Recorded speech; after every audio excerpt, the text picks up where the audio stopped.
هر یو سیز لپاره یو صورت وي او یو حقیقت وي. څنګه چې الله تبارک وتعالی ځمکې او اسمان پیدا کړی د دواړو حقیقت جدا دی. اسمان ځان نه کار دی او زمین ځان نه کار دی. بعضې الفاظ هغه مترادف وي، یو شان وي خو د هغې مقصد جدا دی. په اردو کې یو لفظ دی هغې ته شعر ویل شوی. نو د دې شعر دوه معنی دي، یو دا عظمتي ته وایي، یو هغه ماشوم ته وایي چې کوم ډبۍ ښکلې ده، شیرفا ورته وایي. نو لفظونه یو شانتي دي لیکن حقیقت جدا جدا دی. دغه شانتي ډېر څیزونه موږ ته په سترګو معلومیږي یو شان لیکن د هغې حقیقت جدا وي. بعضې انسانان وګورو هغه رنګ کې یو شانتي، بعضې وخت کې سترګې او خولې یو دا یو شان میلاویږي، موږ ورته ګورو. دلته یو ماشوم راځي او هغه د حاجي صاحب نوسی دی عبدالله، هغه بلکل دا په شان دی. زه کله کله ورته وایم فوټو سټیټ دی راغی، هغه ماشوم دی هغه عبدالله خو لوی دی، موږ څه ترجمه کوي. نو هغه ما ته ویل قاري صاحب دا زما په شان نه دی. زه ورته ویم دی چې رالوی شي دا به بلکل ستا په شان دی. لیکن د دې دواړو حقیقت جدا دی. د هغه ځان نه طبیعت دی، د ده ځان نه طبیعت دی.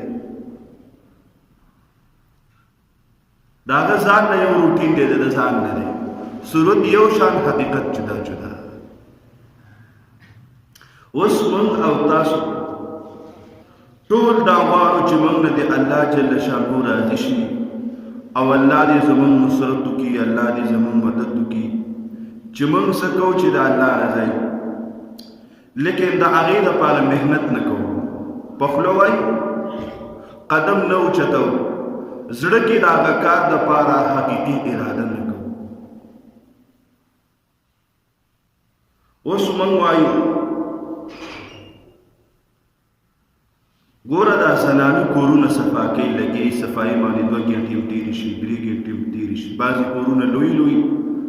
په خپله محنت کوي، ورسره نوکران هم بیا لګوي یا ورسره نوکران.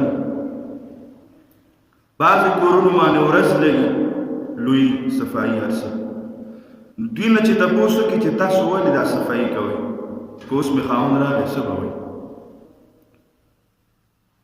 یا څوک راشي نو هغوی به څه وایي چې دی سم کور دی.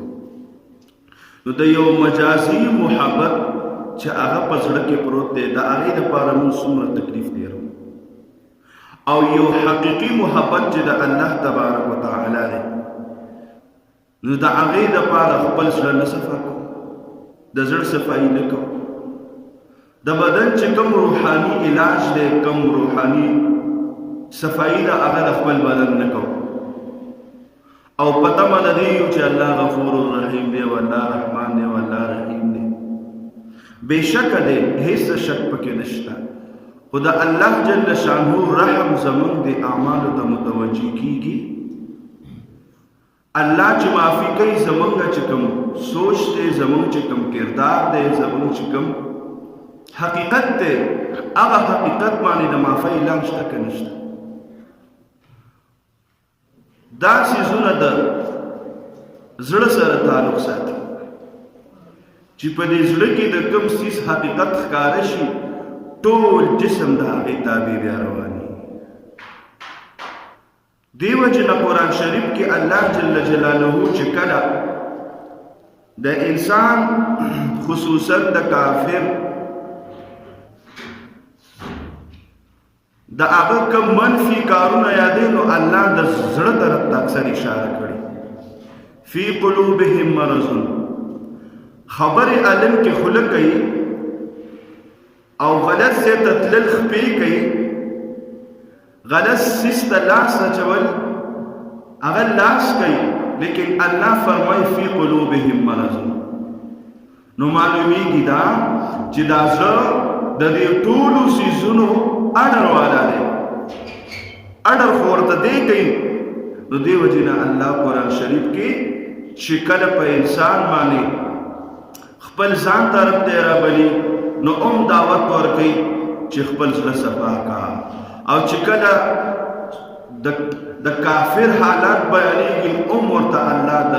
زړه طرف ته اشاره کوي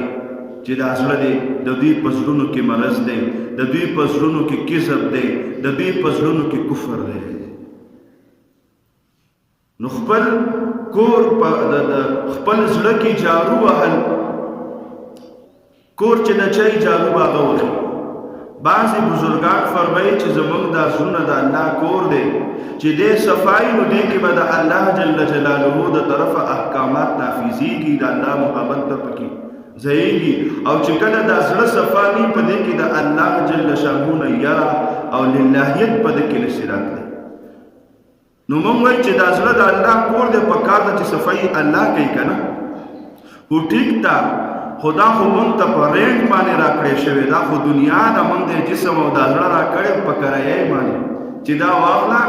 چې روح درکړي، دا زما امانت دی تا سره. نو چې څوک په کور کې په کرایه اوسېږي نو مالک په کور صفا کوي که نه؟ کرایهدار به کور صفا کوي، کور به کرایهدار صفا کوي. اوس دا مونږ سره په کرایي باندې دی زمونږ دا زړه. نو د دې صفایي به مونږ په خپله کوشش کوو چې په دې زړه کې للهیت پیدا شي، او هغه للهیت او د الله والا زړه به هله جوړېږي چې د دې نه کوم منفي اثرات دي چې هغه ترې ختم شي. څنګه چې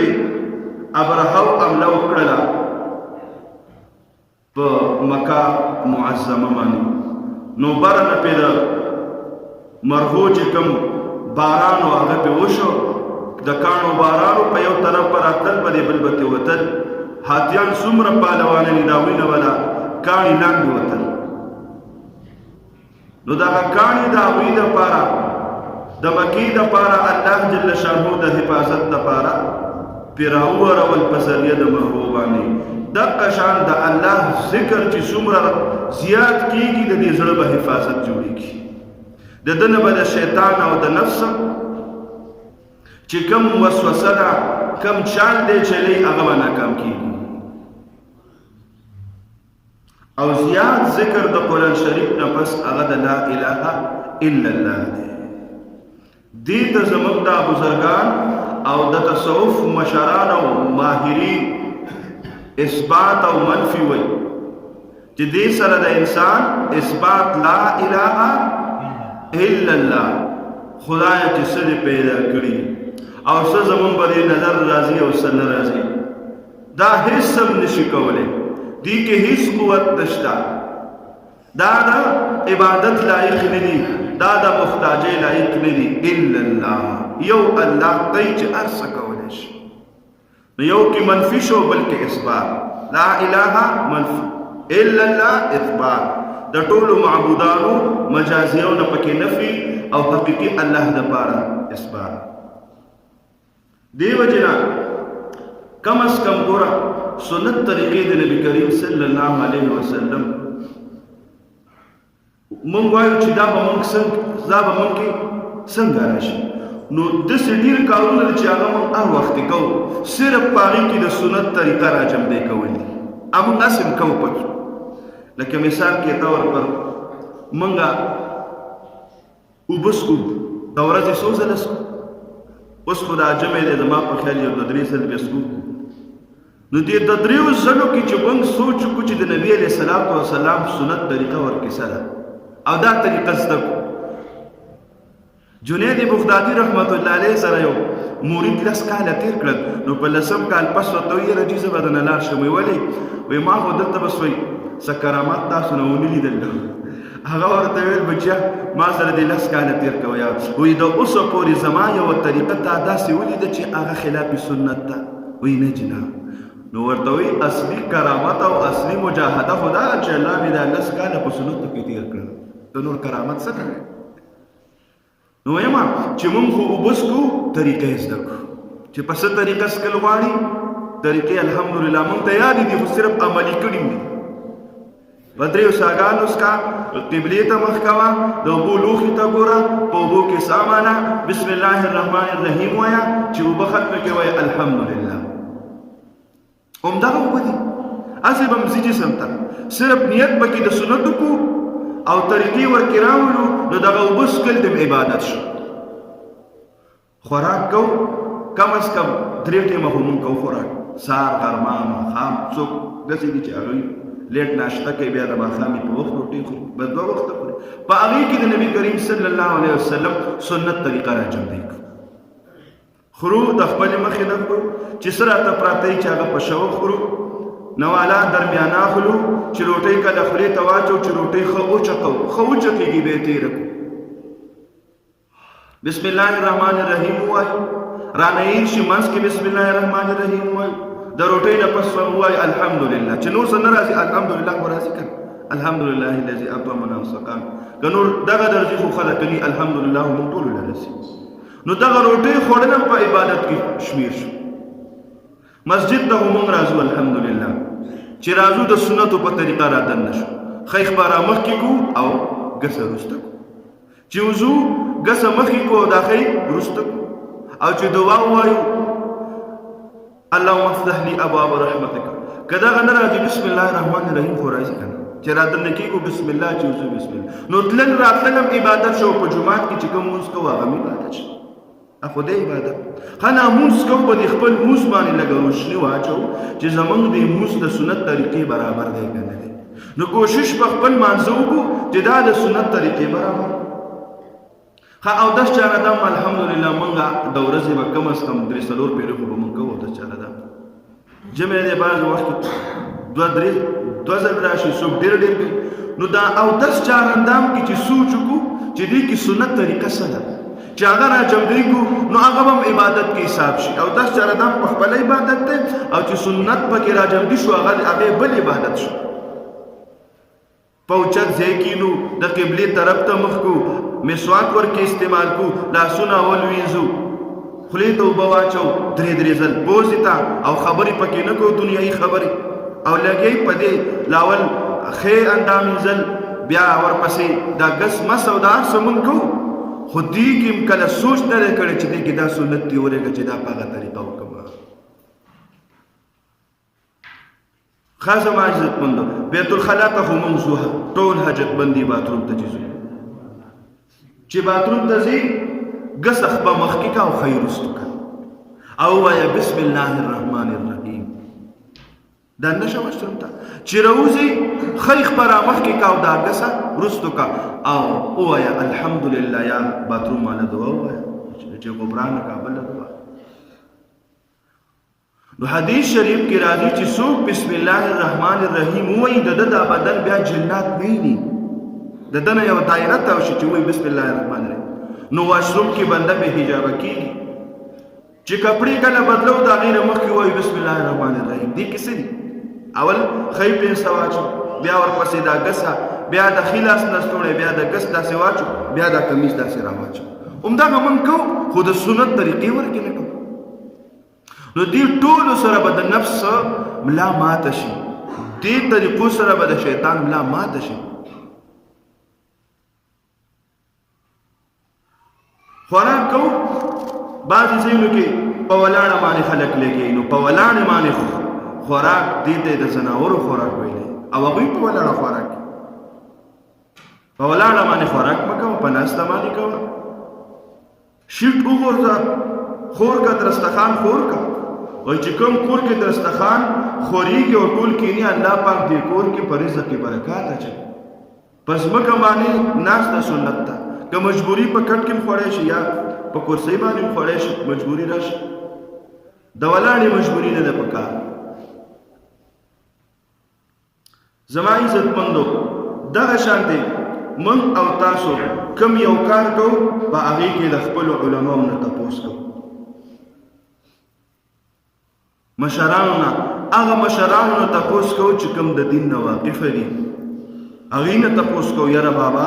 پلار نه تپوس کوو، هغه د دین نه خبر دی، تجربې شوي، عمل نشته، علم خو شته ورسره، چې یاره دا کار څنګه وکړم، دا داسې وکړم چې کوم یو کار کې د د شریعت په طریقه باندې وشي ان شاء الله کار کې به خیر او برکات پراته د هر یو سیز د پاره په شریعت کې حل شته دی هر یو سیز د پاره حل شته خو صرف دا نه چې موږ حل زده کو موږ د حل نه ځان نه واقف کړي د خپل مرزي ژوند تیر دویم سیز زما عزتمندو د ټولو نه په دنیا کې خطرناک غټ دشمن هغه شیطان دی قرآن شریف کې الله فرمایي ان الشیطان لکم عدوا فاتخذوه عدوا وایي چې ستاسو دشمن شیطان دی خو تاسو سره دوستی مه کوئ تاسو سره دشمني وساتئ د دشمن سره خلک دوستانه ساتي نه ساتي وسره وایي دا مې دشمن دی او بیا هغه خطرناک دشمن چې الله په قرآن کې وی موږ ته ښودلی چې ګوره دا دشمن دی او دشمن هم داسې نه د پلانانو د وخت نه راپسې په دشمنۍ را روان دی بابا آدم علیه السلام زموږ د انسانیت پلار چې کوم هغه سره دوکه کړی هغه سره افراط کړی دی امام غزالی رحمت الله علیه فرمایي وی ګوره شیطان داسې دشمن دی چې دی په یو حال کې تا نه پرېږدي او هر حال کې کوشش کوي چې څنګه به زه د خپل ایمان نه واړوم او دی داسې دشمن دی چې ګوره دی په رشوت هم تا نه وړي که ته رشوت ورکړې هغه هم نه قبلوي تر څو پورې چې د عمل الټه کړی نه پرېږدي نه او چې کله د عمل الټه کړي وي بیا لاس وباسي چې زه بس کار یې وشو لکه بلعم بن باعوره د موسی علیه السلام په زمانه کې لوی ولی الله دا هغه اوږده واقعه ده د موضوع مطابق دی لږ ځای رانه چې هغه لوی ولی الله چې چاته به دعا وکړه فورا به قبلېده به چې چاته به خیرې وکړي فورا به هغه الله جل شانه منظورولي قبلولی به خو چې کله د قوم مجبور کو په ذریعه د ښځې او په ذریعه د مال باندې د مال په لالچ او د ښځې په محبت کې راغی او شیطان غټ چال جوړ کو اول د مال په ذریعه او بیا د ښځې په ذریعه باندې چې کله دی دوکه شو د موسی علیه السلام ته خیري کولې خولې وازوله الله جل شانه هغه خیري د ده دا ژبه داسې شروع شو چې خیري د خپل ځان ته شروع کړي او هغه ژبه الله هغه وله به د سینې د پاسه الله کېښوده او الله وفرمیل کمثل الکلب دی مې په شان ته د سپیکو بلعم باعوره ولی الله او الله وی سپی مې کو دا د چا د لاسه د شیطان د لاسه نو شیطان زمونږ دشمن دی ګوره آدم علیه السلام چې کله دی آدم علیه السلام له دوکه ورکوي کوم چال کې وله راځي آدم علیه السلام وی چې فرشتې د الله عبادت کوي لګیا دي او همیشه دلته کې زینه ما چې ما د پاره هم داسې ماحول جوړ شو چې زه عبادت کوم او زه همیشه دې جنت کې نو خبرې نو شیطان والا زهر داسې ورنکړه چې دا زهر دی په خوږو کې زهر ورکوي څه وایي ورته وایي ګوره که تا او دا بیبي دې غواړئ چې همیشه دې جنت کې یې که نه دا کومه ونه چې درته زه ښیم د دې نه خوراک وکړئ کومه ونه چې الله تبارک وتعالی تاسو ته ښودلې ده هغه دا نه ده د دې رنګ د هغې په شانتې دی خو حقیقت یې د هغې په شان نه دی او بیا ورته څه خوري قسمونه ورته خوري ورته وایي چې زه ستاسو دپاره ناصح یم زه ستاسو خیرخوا یم ګورئ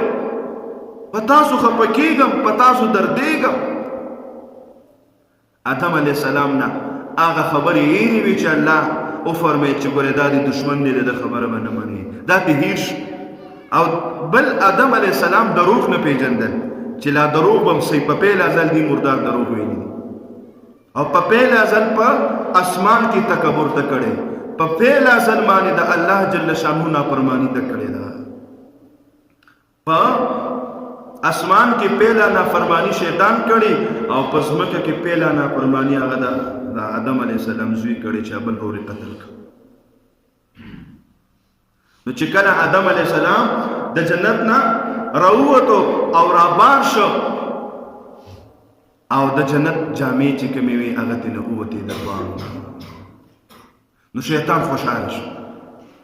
ادا غفتل اوسم چې د چا په بدن باندې بے حیا لباسي د بکلک ته شیطان ملګری ځکه شیطان غواړي دا چې د بدن نه د حیا جامې لري شي د آدم علیه السلام په بدن باندې د حیا جامې د جنت لباس او هغه ته نویستې شي نو اوسم هغه لباس چې بدن ورکې ښکاري هغه لباس چې اندام ورکې ښکاري دغه لباس والا کلک ته چا ملګری دی شیطان په خپلو لاسو کې اغستی دی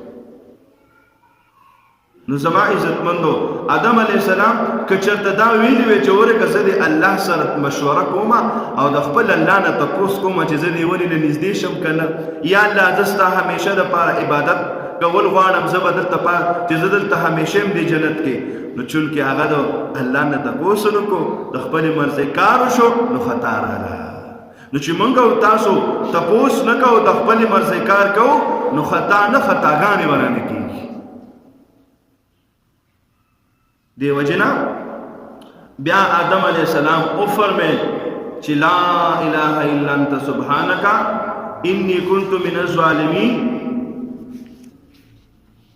ربنا ظلمنا انفسنا وان لم تغفر لنا وترحمنا لنكونن من الخاسرین دا دوایي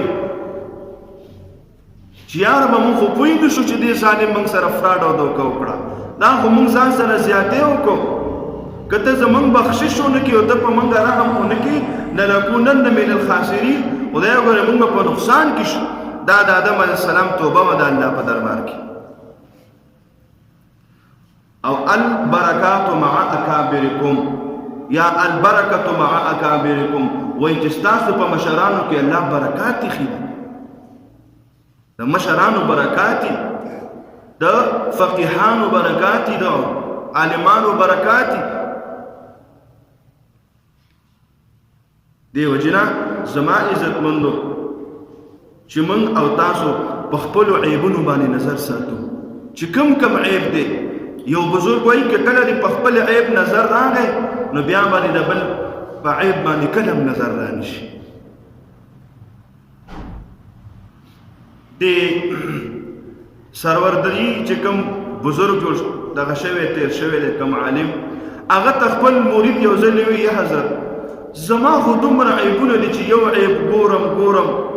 هغه نه ختم نه بیا راکې بل عیب ته مې خیال شي زما خو ټول نظر به د خپلو عیبونو باندې دی او ختمیږي نه دا به زه څه کوم نو حضرت صاحب ورته وویل چې بچو دا ته چې کوم سوچونه په خپلو عیبونو باندې کې دا د کامل ایمان نښه دا ده او کامل ایمان والا تا دی چې خپلو عیبونو باندې هر وخت نظر ساتي چې خدای زما دا عیب دی دی وجې نه زما عزتمندو په خپله باندې کوشش کوو چې ځان د یو ظلم د ځای نه بچ کړو چې چا سره ظلم زیاتې ونه کړو د هغه د عیب په وجه باندې یو کنده کنو په دې نیت باندې چې ولې پلان کې به پکې پریوځي شرط موږ ته کامیابي نشي میلاویدلی زما عزتمندو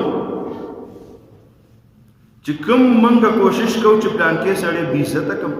د ده نه عزت لاړ شي دی بې عزته شي یا ساتل پکار دی ګورې دا انسان ده ته به کله عزت میلاو نشي چې د بل د بې عزتۍ سوچ کوي او یو دا خبره چې ځان داسې حیثیت والا جوړ کړم چې ټول خلک زما عزت کوي او زما یو مرتبه او زما یو دبدبه چلیږي او زه ځان یو ښه حساب کړم ذلت سره به دې مخې یو ځای به داسې راشي چې داسې بې عزتي به دې وشي چې هغه کوم سوچونه دې کړي هغه به په یو خبره باندې والوځي نو عاجزي انکساري عاجزي سره انسان الله جل جلاله مرتبه ته رسي او د لوی او د تکبر سره د شیطان حال ته وګوري تکبر پیلنې ته کړو ځان ته ویلو چې انا نه پس خطرناک دی چې زه یا په خوله یا په زړه خو چې زه دې ویل نو زه تبعید او خصوصا چې د زړه نه بیا لګیا شي دویم سیز بل سیز چې کوم دا دی په خپل عقل باندې اعتماد کول نه وي پکار چې دا زه څه کوم بس دا ټیک دي جانې د ګورو به چې کله په خپل عقل باندې فیصلې شروع شولې او خپل عقل استعمال شو د انسان د آخرت او د دنیا د دواړو تبعی به شروع شي چې عقل نه کار اخلي الله جل شانه دا 1,24,000 کم او زیات پیغمبران سره لري 104 کتابونه سره راغلي قرآن سره راغلي چې خپل عقل به استعمالو. بل زما عزت مندو چې کوم سړی د الله نه یریږي د ده به ټول عمر له ښه انجامي، او چې کوم سړی د الله نه نه یریږي او د مخلوق دپاره لګي د ده به ډېر بوره انجامي. په دنیا کې خوشحالي به ده ته میلو نشي او آخرت کې مو سره د خوشحالو وعده نشته. هغه ګوره مونږ وایي پلانکې سیس کوم دا خلک پسوي، دا چل کومه دا خلک پسوي، زوی له دا جامه پیزار کوم کو پلانکې ځای ته لاړ شو بیا به راته خلک څه وایي چې دی ولې څه چل کړی. نو ټول خلک خلک خلک خلک الله الله یو ځای کې نشته چې بھئی زه دا یو کار کوم یا لکه وړو بار شور مه کوئ، زه دا یو کار کوم دا د شریعت مطابق دی که نه دی. د شریعت سوچ هم زمونږ نشته، نوم په زړه کې راځي او نوم په ذهن کې راځي. قرض باندې رالیو خو یو کار به کوو د دې دپاره چې خلک راته دا وي او خلک راته هغه. دا ټول ریاکاري ده، دا ټول د الله جل شانو د قانون نه بغاوت دی. طریقې صرف جدا ده. لکه مثال مونږ دروغ وایو که نه، نو شیطان راته وایي چې لکه ته اوس داسې وایې چې ما دروغ وویله نو په دې دی لږ دا زړه مطمئن نه دی، نو داسې وایه چې بانه مې ورته وکړه. نو اوقع بانه او دروغ یو شیز دی، و شیطان داسې یو لفظ زمونږ په معاشره کې عام کړی دی چې مونږ په هغې باندې داسې ډېره پروا نه ساتو. که هلکه دروغ دې ولې وې، لکه بعضې دیم خلک چې سود ته منافع وایي، یاره بس منافع پکې وکړه لګېو منافع باندې دا چل کو. نو منافع او بانه دا دواړه دا د شیطان د چالونو نه غټ غټ چالونه دي. او دروغ چې کله انسان وایي د ده د خولې نه دومره څښاک ویځي وایي چې څو میله پورې د ده نه دغه رحمت فرشتې جدا شي، خواله وله نه راځي، بدبو د لاس او وایي شیطان ورته راجوب شي بلکل ورسره په خوا کې. نو دې وجې نه موږ او تاسو دورنګي پرېږدو ایک رنګ هو جا چې به دې زړه م صحیح، چې به دې خوله م صحیح چې هغه په زړه کې او په دې زړه کې د الله جل جلاله معرفت دپاره کوشش وکړو، د الله د دین دپاره کوشش وکړو، خپله زندګي د شریعت مطابق دپاره کوشش وکړو. ځکه ګوره دا ژوند په مثال د واورې دی، که دا واوره دې اوبو کې واچوله خو اوبه به راته یخې شي، او که دا واوره هم په دې په ډاګه داسې پرته ده بس دا به ویلې شي، ختمه به شي. نو زما عزتمندو دا ژوند دی، دا ختمیږي روان دی، دا ډېرېږي نه، دا کمیږي لګیا دی. که د یو سړي 100 کاله عمر دی او هغه اوس دې وخت کې 30 کالو دی یا د 40 کالو دی، نو پوه شه چې زما عمر کم شو، 80 مې پاتې دی، 40 مې تېر شوی دی. دا خو په کمېدو روان دی. نو چې دا زندګي د الله د حکم او د حبیب پاک صلی الله علیه وسلم په طریقو باندې تېره شوه، انشاءالله العزیز چې دا به داسې شي لکه په ګرمو اوبو کې چې واوره واچوي هغه اوبه یخې شي. دنیا او د آخرت خوشحالۍ دي، دنیا او د آخرت کامیابۍ دي. ګوره دا منافقت په 2 قسمه دی. یو لوی منافقت چې د کفر دی، چې په خوله لا اله الا الله وایي او په زړه کې کلک انکار کوي د کفر چې زه مسلمان یم. یو هغه منافقت دی چې هغه ورکوټی دی، هغې ته رسول الله مبارک صلی الله علیه وسلم حدیث کې راځي، رسول الله